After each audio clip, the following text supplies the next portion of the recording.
This YouTube channel does not promote any violent, harmful, or illegal activities.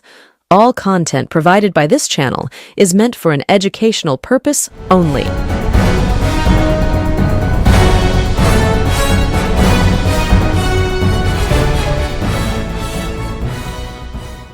নমস্কার, আমি প্রতিবেদক সায়ন্তন চক্রবর্তী। আপনারা দেখছেন বঙ্গচক্র ইউটিউব চ্যানেল।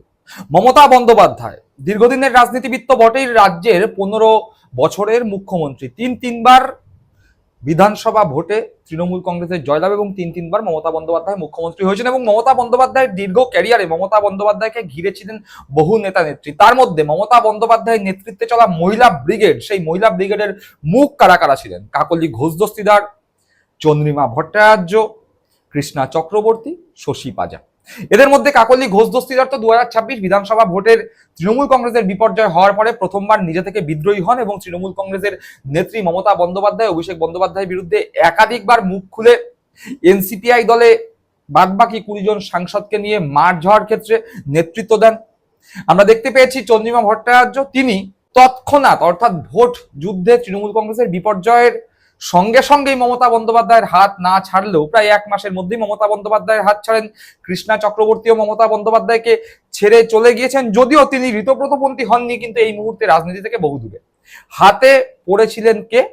শশী পাজা, মহিলা ব্রিগেডের অন্যতম মুখ, তৃণমূল কংগ্রেসের অন্যতম মুখপাত্র। বিভিন্ন বিষয়ে তৃণমূল কংগ্রেসের পক্ষ থেকে রাজনৈতিক বিবৃতি দিতে দেখা যেত এই শশী পাজাকে। শ্যামপুকুর বিধানসভা থেকে জয়ী বিধায়িকা ছিলেন শশী পাজা, ছিলেন একাধিক দপ্তরের মন্ত্রী। সেই শশী পাজাও এবার মমতা বন্দ্যোপাধ্যায়ের হাত ছাড়তে চলেছেন বলেই গুঞ্জন। ঘটনাচক্রে তিনি মমতা বন্দ্যোপাধ্যায়ের হাত ধরে ছিলেন কিনা ভোটের পরে, সেটাই বড় প্রশ্ন। তার কারণ, ভোট যুদ্ধে পরাজিত হওয়ার পরে সে অর্থে শশী পাজাকে আর দেখা যাচ্ছিল না।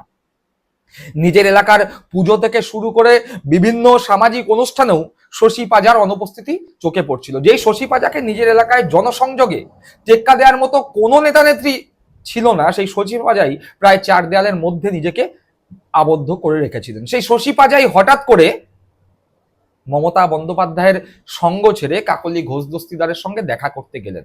তাও আবার কোথায়?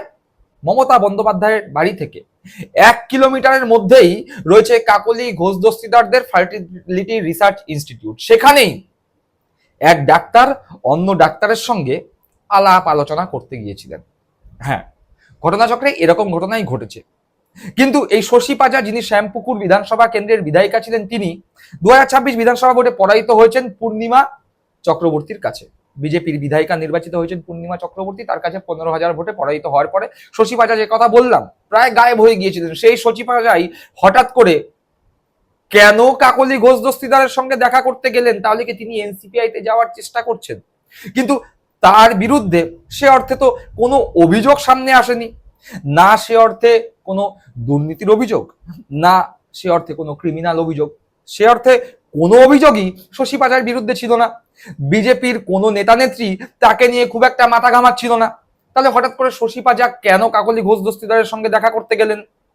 ঘটনাচক্রে যে কথা বললাম, কাকলি ঘোষ দস্তিদারদের যে ফার্টিলিটি রিসার্চ ইনস্টিটিউট আছে, সেখানে শশী পাজা দেখা করতে গিয়েছিলেন কাকলি ঘোষ দস্তিদারের সঙ্গে। বলেছেন সৌজন্য সাক্ষাৎকার। বর্তমানে এই দুজন তৃণমূল কংগ্রেসের যারা জনপ্রতিনিধি, শশী পাজা ছিলেন তৃণমূল কংগ্রেসের প্রতীকে জনপ্রতিনিধি নির্বাচিত হয়েছিলেন কাকলি ঘোষ দস্তিদার, কিন্তু তিনিও বর্তমানে প্রাক্তন। তার কারণ, তিনি এই মুহূর্তে এনসিপিআই এর জনপ্রতিনিধি। দুজনেই ডাক্তার, কিন্তু বর্তমানে কেউই আর প্র্যাকটিস করে না, কিন্তু তাও দুজনের সাক্ষাৎ। আর এই সাক্ষাৎ নিয়ে প্রশ্ন উঠছে যে প্রায় রাজনীতিতে হারিয়ে যাওয়া শশী পাজা কি প্রয়োজন পড়লো কাকলি ঘোষ দস্তিদারের সঙ্গে দেখা করার? তাও ভোটের রেজাল্ট 4 মে বেরিয়েছে, মে মাস গেছে, জুন মাস গেছে, জুলাই মাস গেছে, তাহলে আগস্ট মাসে, অর্থাৎ 3 মাস, প্রায় 90 দিনের কাছাকাছি অতিক্রান্ত হওয়ার পরে শশী পাজার কোন দরকারটা পড়লো কাকলি ঘোষ দস্তিদারের সঙ্গে দেখা করাবার? এর পিছনে রয়েছে একটি রাজনৈতিক কারণ। অন্ততপক্ষে বাংলার রাজনীতি সচেতন মানুষজন সেই কারণটাই বেশি করে আলোচনা করছে। কি কারণ আপনাদের দেখাবো, কিন্তু তার আগে যেটা আপনারা জানেন ইতিমধ্যেই, শুভেন্দু অধিকারীর পিএ হত্যাকাণ্ডে সিবিআই গ্রেপ্তার করেছে সাগর সোনকার এবং তার ভাই সাহেব সোনকারকে। চন্দ্রনাথ রথ খুন হয়েছেন এবং সেই খুনে সিবিআই তদন্তভার গ্রহণ করার পরে এই ডেভেলপমেন্ট গত 2-3 দিনে দেখতে পাওয়া গেছে। সাগর সোনকার, সাহেব সোনকার 2020 সালে বিজেপিতে যোগদান করেন। আপনারা দেখতে পেয়েছেন, গত এপিসোডে আমরা দেখিয়েছিলাম যে এই সাগর সোনকার নিজে নিজের এলাকায় শুভেন্দু অধিকারীর ছবি, পূর্ণিমা চক্রবর্তী অর্থাৎ শ্যামপুকুর বিধানসভা কেন্দ্রের বিধায়িকা যিনি শশী পাজাকে পরাজিত করেছেন তার ছবি, নরেন্দ্র মোদীর ছবি, শুভেন্দু অধিকারীর ছবি এবং নিজের ছবি লাগিয়ে শ্যামপুকুরবাসীকে ধন্যবাদ জানিয়েছেন। শুভেন্দু অধিকারীর সম্পর্কে স্তুতি বাক্য করে একাধিক ফেসবুক পোস্ট এই সাগর সোনকারের ফেসবুক প্রোফাইলে দেখা গেছে এবং সাগর সোনকার শ্যামপুকুর বিধানসভার বাসিন্দা। 2020 সাল থেকে তিনি বিজেপি করছেন, যদিও তার আগে তিনি তৃণমূল কংগ্রেস করতেন এবং তৃণমূল কংগ্রেস যখন এই সাগর সোনকার করতেন তখন তিনি কার ঘনিষ্ঠ ছিলেন? তার ফেসবুকই সে কথা বলছে। কি বলছে তার ফেসবুক ঘাঁটতে গিয়ে চোখে পড়লো। কি চোখে পড়লো একবার দেখুন, স্ক্রিনে দেখাচ্ছি, পরপর দেখতে হবে, খুব মন দিয়ে দেখতে হবে। দেখুন, প্রথম পোস্ট 6 জানুয়ারি 2021, সাগর সোনকার ডক্টর শশী পাজার একটি পোস্ট শেয়ার করেছেন। সেখানে শশী পাজা কি বলছেন? 18 নম্বর ওয়ার্ডে গতকালে পারিবারিক এবং নিজেদের আত্মীয়দের মধ্যে ব্যক্তিগত অশান্তি কেউ কিছু একটা পোস্ট করেছিলেন, সেই শশী পাজার পোস্টকে শেয়ার করেছে সাগর সোনকার। শেষ নয়, এখানে আরেকটি আছে, 25শে ডিসেম্বর 2020 আবার সাগর সোনকার শেয়ার করছে কার পোস্ট? শশী পাজার পোস্ট। এবং এটা বড়দিন নিয়ে পোস্ট কার? শশী পাজার। কে শেয়ার করছেন? সাগর সোনকার। আরো আছে, দেখুন, সাগর সোনকার 3রা ডিসেম্বর 2020 সেই ডক্টর শশী পাজার পোস্ট শেয়ার করেছেন, শহীদ ক্ষুদিরাম বসুকে নেওয়া পোস্ট শেয়ার করেছেন সাগর সোনকার। এবার এই সাগর সোনকার বর্তমানে কে? বর্তমানে বিজেপির কর্মী। শুভেন্দু অধিকারীর সঙ্গে ছবি পোস্ট করেন, শুভেন্দু অধিকারীর সম্পর্কে স্তুতি বাক্য পোস্ট করেন নিজের ফেসবুকে, আপনারা দেখেছেন। এমনকি বিজেপি ক্ষমতায় আসার পরে শুভেন্দু অধিকারী, নরেন্দ্র মোদী এবং শ্যামপুকুর বিধানসভার বর্তমান বিধায়িকা বিজেপির প্রতীকে নির্বাচিত পূর্ণিমা চক্রবর্তীর ছবি সহ নিজের ছবি দিয়ে পোস্টার পর্যন্ত লাগিয়েছিলেন এলাকায় এই সাগর সোনকার। সেই সাগর সোনকার যখন বিজেপি করতেন না, অর্থাৎ 2020 বা 21 সালের গোড়ার দিকে যখন তিনি বিজেপিতে যোগদান করেন, তার আগে এই সাগর সোনকার শ্যামপুকুর বিধানসভার বিধায়িকা শশী পাজার সঙ্গেই দলটা করতেন, তৃণমূল কংগ্রেস দলটাই করতেন। তার ফেসবুক পোস্ট সে কথা বলে দিচ্ছে। শশী পাজার একাধিক ফেসবুক পোস্ট এই সাগর সোনকার শেয়ার করেছেন। বলাই বাহুল্য যে সাগর সোনকার বর্তমানে নিজেকে দাদার অনুগামী বলে পরিচয় দিচ্ছেন নিজের ফেসবুক পোস্টে, সেই সাগর সোনকার যাকে চন্দ্রনাথ রথ খুন মামলায় সিবিআই গ্রেপ্তার করেছে, সেই সাগর সোনকার অতীতে দাদার অনুগামী ছিলেন না, ছিলেন শশী পাজার অনুগামী।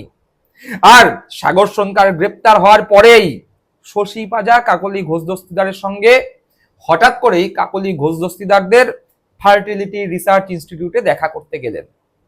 কেন? ওই যে বললাম, শশী পাজার বিরুদ্ধে তো সে অর্থে দুর্নীতির অভিযোগ কেউ করেননি, তাকে নিয়ে বিজেপির কোনো নেতা মন্ত্রী মাথা ব্যথাও দেখাননি, তার বিরুদ্ধে সে অর্থে বিজেপির নিজের এলাকার অর্থাৎ শশী পাজার শ্যামপুকুর বিধানসভার কোনো বিজেপি নেতারাও সে অর্থে কোনো অভিযোগ করেননি। না তাকে ডিম খেতে হয়েছে, না তার বিরুদ্ধে ডিম আক্রমণ হয়েছে। তাহলে শশী পাজার হঠাৎ কি প্রয়োজন পড়লো এই মুহূর্তে কাকলি ঘোষ দস্তিদার, যিনি এনডিএ শরিক, বিজেপির স্তুতি বাক্য প্রতিদিন করছেন, শুভেন্দু অধিকারী, নরেন্দ্র মোদীর প্রশংসা করছেন, সেই কাকলি ঘোষ দস্তিদারের সঙ্গে দেখা করবার? রাজনৈতিক মহল মনে করছে সাগর সোনকার সিবিআই এর হাতে গ্রেপ্তার হওয়ায় এবং অতীতে সাগর সোনকারের সঙ্গে শশী পাজার এই ফেসবুক পোস্টের মাধ্যমে সম্পর্ক সামনে চলে আসায় কিছুটা হলেও দুশ্চিন্তায় ভুগছেন শশী পাজা। আর তাই কি এই মুহূর্তে বিজেপির অত্যন্ত ঘনিষ্ঠ কাকলি ঘোষ দস্তিদারের সঙ্গে হঠাৎ করে সৌজন্য সাক্ষাৎ? ভোট মিটে যাওয়ার প্রায় 3 মাস অতিক্রান্ত, সে অর্থে দেখা যায়নি শশী পাজাকে, কিন্তু সাগর সোনকার গ্রেপ্তার হওয়ার 1-2 দিনের মধ্যেই শশী পাজার সঙ্গে কাকলি ঘোষ দস্তিদারের বৈঠক নতুন কোনো রাজনৈতিক ইঙ্গিত দিচ্ছে কি পশ্চিমবঙ্গের রাজ্য রাজনীতিতে? দর্শক বন্ধুরা কি মনে করছেন আপনারা? অবশ্যই কমেন্ট বক্সে কমেন্ট করে জানাবেন। সকলে ভালো থাকবেন, সুস্থ থাকবেন। জয় হিন্দ, বন্দে মাতরম।